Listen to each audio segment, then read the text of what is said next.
அனைவருக்கும் மீனூஸ் கிச்சனின் அன்பான வணக்கங்கள். இன்றைக்கி நம்ம கிச்சனில் என்ன பார்க்க போகிறோம் அப்படின்னு பார்த்தீங்கன்னா, இன்றைக்கி நம்ம சூப்பரான ஒரு மாமியை சொல்லிக் கொடுத்த வத்த குழம்பு தான் பார்க்க போகிறோம். இது யார் சொல்லிக் கொடுத்தாங்க அப்படின்னு பார்த்தீங்கன்னா, ஸ்ரீரங்கம் ரங்கநாயகி ஸ்நாக்ஸோட மாமி வந்து இந்த செஃப் தீனா வந்து அவங்க வீட்டில் போய் அந்த குழம்பு ரெசிபி போட்டிருந்தாங்க. நான் அந்த வீடியோ பார்த்தேன். இப்போ நம்ம அந்த வத்த குழம்பு தான் செய்ய போகிறோம். நான் வந்து மிளகு கழுவத்தல் கொஞ்சம் மண்ணாக இருக்குன்னு சொல்லிட்டு கழுவி எடுத்து வச்சுருக்கேன். ஒரு 2 ஸ்பூன் போல் எடுத்து வச்சுருக்கேன். கொஞ்சம் மண்ணாக இருந்ததுனால அலசி எடுத்துகிட்டு வச்சுருக்கேன். இதுக்கு பார்த்திங்கன்னா நல்ல ஒரு பெரிய நெல்லிக்காய் சைஸ்க்கு புளி ஊற போட்டிருக்கேன். உங்களோட புளிப்பு டேஸ்ட் எப்படி பிடிக்குமோ அந்த மாதிரி பார்த்து கூட குறைய போட்டுக்கோங்க. இதுக்கு ஒரு 10 பல்லு பூண்டு, ஒரு 50 கிராம் சின்ன வெங்காயம் நறுக்கி எடுத்து வச்சுருக்கேன். இதுக்கு அவங்க சொல்லி கொடுத்தபடி தேங்காய் வந்து கொஞ்சம் வறுத்து எடுத்துக்க சொன்னாங்க. தேங்காய் வந்து கொஞ்சம் வறுத்து வச்சு கொஞ்சம் நல்லாவே, ஏன்னா தேங்காய் சேர்க்க சொல்லியிருந்தாங்க வத்த குழம்புக்கு. சில வீட்டில் சேர்க்க மாட்டாங்களாம். ஆனால் இது தேங்காய் சேர்த்தா மறுநாள் கெட்டு போயிடும். சில வீட்டில் சேர்க்க மாட்டாங்களாம். ஆனால் வந்து கொஞ்சம் வதக்கிட்டு அவங்க சேர்க்க சொன்னாங்க. நல்ல கொஞ்சம் இந்த மாதிரி 2 கீத்து எடுத்து நல்லா வதக்கி வதக்கி எடுத்து வச்சுருக்கேன். அதுக்கு மற்ற தேவையான பொருள் பார்த்திங்கன்னா, 1 ஸ்பூன் கடலைப்பருப்பு, 1 ஸ்பூன் மிளகு, 1 ஸ்பூன் ஜீரகம், ஒரு 2 ஸ்பூன் மல்லி, 2 காஞ்ச மிளகா, 1 ஸ்பூன் உளுந்தம்பருப்பு, கடலைப்பருப்பு, மிளகு, ஜீரகம், 2 காஞ்ச மிளகா, வரமல்லி, மிளகா 2, மல்லி வந்து 2 ஸ்பூன், கடலைப்பருப்பு 1 ஸ்பூன், உளுந்தம்பருப்பு 1 ஸ்பூன், மிளகு 1 ஸ்பூன், ஜீரகம் 1 ஸ்பூன். இதெல்லாமே சேர்த்து நல்லா பொன்வறுவலாக வறுத்து எடுத்து வச்சுருக்கேன்.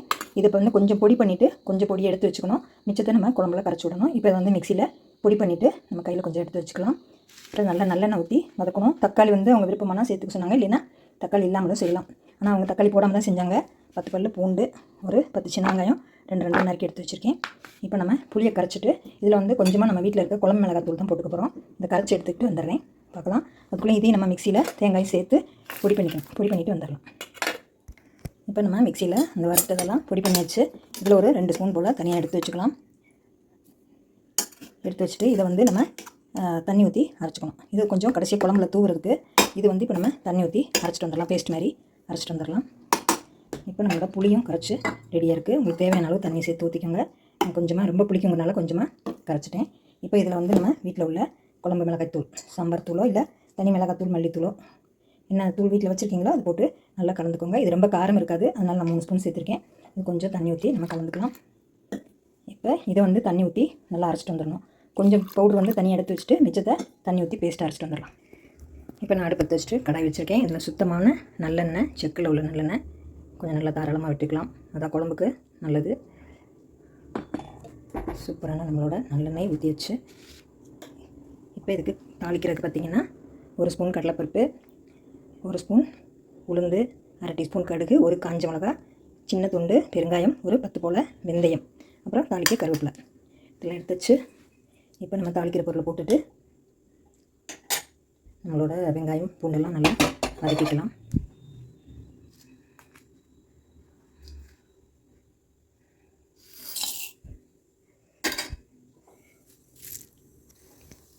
இப்போ நம்மளோட தாளிக்கிற பொருளெல்லாம் நல்லா பொரிஞ்சு வரட்டும். பொரிஞ்சதுக்கப்புறம் நம்ம வெங்காயம், பூண்டு, கருவேப்பிலை எல்லாம் சேர்த்துக்கலாம்.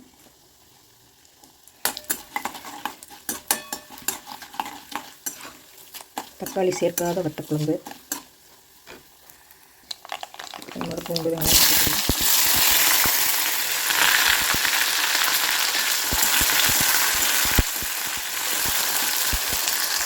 நம்மளோட வெங்காயம் நல்லா வதங்கிடுச்சு. இது கொஞ்சம் மஞ்சள் தூள் சேர்த்துக்கலாம். அப்புறம் நம்ம குழம்புக்கு தேவையான உப்பு சேர்த்துக்கலாம்.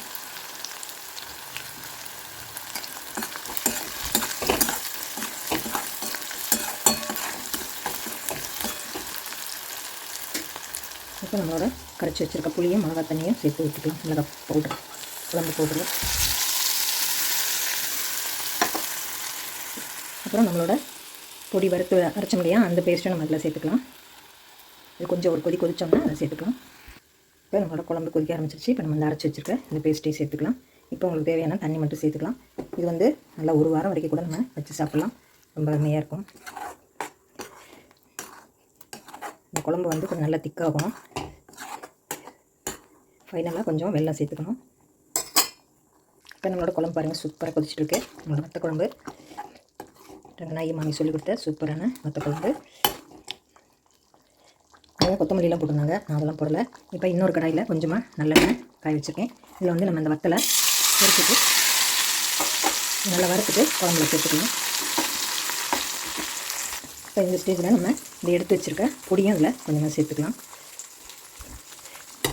எல்லாமே சேர்த்து வச்சு அது எதுக்காக அப்படி எடுத்து வைக்கிறதுனா நல்லா வாசமாக இருக்கும் அப்படின்னாங்க.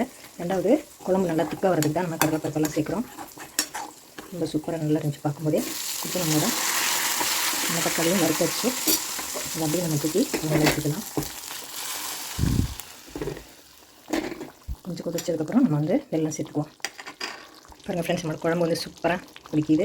நான் கொஞ்சம் கொஞ்சம் செஞ்சுருக்கேன், நல்லா நிறைய வந்துடுச்சு. இதுவே ஒரு வாரம் நல்லா வச்சு சாப்பிட்லாம். இட்லி கூட தொட்டுக்கலாம். சாதம் எங்கேயும் ட்ராவல் பண்ணால் கூட இந்த குழம்பு தனியாக ஒரு பாத்திரத்தில் கொண்டு போய் சாதம் கிளறி கூட எடுத்துகிட்டு போகலாம்.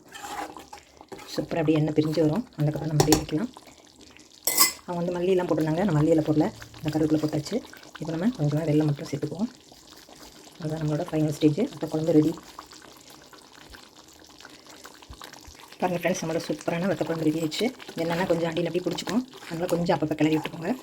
இன்னும் கொஞ்சம் உங்களுக்கு திக்காக வேணும்னா இன்னும் கொஞ்சம் நேரம் கொதிக்க விட்டுட்டு நம்ம எடுத்துக்கலாம். இல்லை இப்படியே இருக்கலாம் அப்படின்னா நீங்கள் எப்படியே வச்சுக்கலாம். வெளியில் தெரிக்குது, கொஞ்சம் மூடி போட்டு மூடி வச்சுட்டா நல்லது. சூப்பரான நம்மளோட திக்கான கெட்டியான வத்த குழம்பு அருமையாக சூப்பராக நல்ல வாசமாக டேஸ்ட்டாக இருக்குது.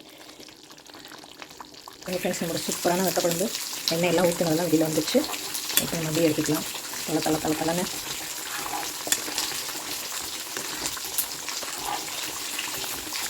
இந்த பக்கம் கோவக்காய் பொரியல், வத்த குழம்பு இதோட ஒரு சுட்ட அப்பளம் வச்சு சாப்பிட்டோம்னா அதுதான் தெய்வாமத்தமாக இருக்கும். சூப்பரான நம்ம வத்த குழம்பு ரெடி. ஃப்ரெண்ட்ஸ், வத்த குழம்பு சூப்பராக ரெடி ஆயிடுச்சு. அது வந்து ஒரு தண்ணி இல்லாத பாத்திரத்தில் மாற்றிக்கோங்க. இல்லை நீங்கள் ஸ்டோர் பண்ணி வச்சுக்கணும் அப்படின்னு நினச்சிங்கன்னா ஒரு பாட்டிலில் ஆறுனதுக்கப்புறம் நீங்கள் பாட்டிலில் கூட போட்டு வச்சுக்கலாம். அப்போ வந்து ஒரு பாத்திரம் இருக்குது, ஈரம் இல்லாத பாத்திரத்தில் நம்ம மாற்றிக்கலாம். நம்மளோட சூப்பரான வத்த குழம்பு ரெடி.